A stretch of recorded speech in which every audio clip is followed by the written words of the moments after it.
உங்க வீட்டுல ஒரு அம்மா இருக்கலாம். சிரிச்சுக்கிட்டு இருப்பாங்க.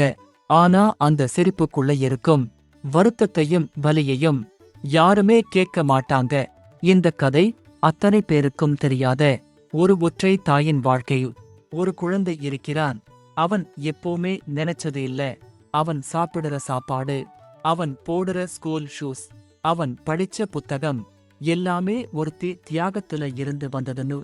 இந்த கதை ஒரு சின்ன வீட்டிலிருந்து துவங்குது. அந்த வீட்டுல ஒரு அம்மா. உலகத்தோட யாருக்கும் தெரியாத அத்தனை வருத்தங்களும் அவள் சிரிப்பு பின்னால்தான் இருக்கும். அவளுக்கு ஒரு மகன். அருவா போல சின்னவன்தான். அவளோட உயிரே அவன்தான்.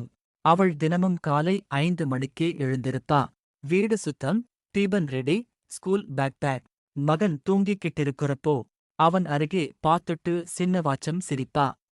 நான் இப்போ டயர்டா இருந்தாலும் அவன் நாளைக்கு டயர்ட் ஆகிடக்கூடாது அப்படின்னு மனசுல சொல்லிக்கிட்டு வேலைக்கு போவா. மகன் ஸ்கூல் ஃபீஸ் கொடுக்க அவள் தனக்காக வாங்க நினைக்கிற ஷூஸ் கூட வாங்க மாட்டா. மகனுக்கு பொருள் வாங்க பல நேரங்களில் அவள் மதிய உணவு சாப்பிடாமலே இருந்து இருப்பாள். சில நேரம் பசிக்கும் போது அவள் குடிக்கிறது டீ இல்ல, கண்ணீர்தான்.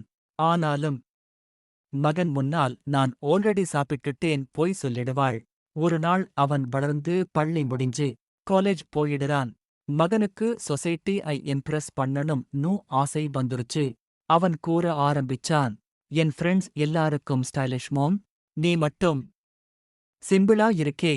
அவளோ சிரிச்சுக்கிட்டு சரி பான்னு சொன்னா.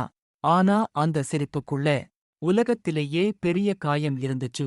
ஆண்டுகள் கடந்தன. மகனுக்கு வேலை கிடைச்சிச்சு. ஒரு நாள் அவன் அம்மாவுக்கு சாரி வாங்கிக் கொண்டு வந்தான். அவள் அந்த சாரிவை ரசிச்சு பார்க்குறா. ஆனா அவன் கேட்டான், அம்மா, ஆஃபீஸ் ஃபங்க்ஷன் வர்ப்போ இந்த சாரி போடுவியா? அந்த கேள்வி கேட்டபோது அவளோட கண்களில் கண்ணீரும் நகையும் சேர்ந்த கசப்பு இருந்துச்சு. அவள் சொன்னாள், ஒரு சாரி விட உன்னை ப்ரௌடா பார்க்கணும் வாழ்ந்தவளா நான் இருக்கேன்.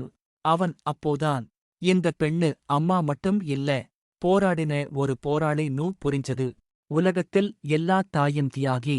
ஆனா ஒற்றை தாய்னா அவங்க செய்யுற தியாகத்துக்கு ஆளே இல்ல சாட்சியா. அவங்க காட்டுற தைரியம், அவங்க அடக்குற வலி, அவங்க கொடுக்குற அன்பு நாம் திருப்பி தரவே முடியாத கடன். ஒரு நாள் டைம் கிடைச்சா அவங்களுக்கு சாரி வாங்காதீங்க. ஒரு நிமிடம் நின்று பேசுங்க.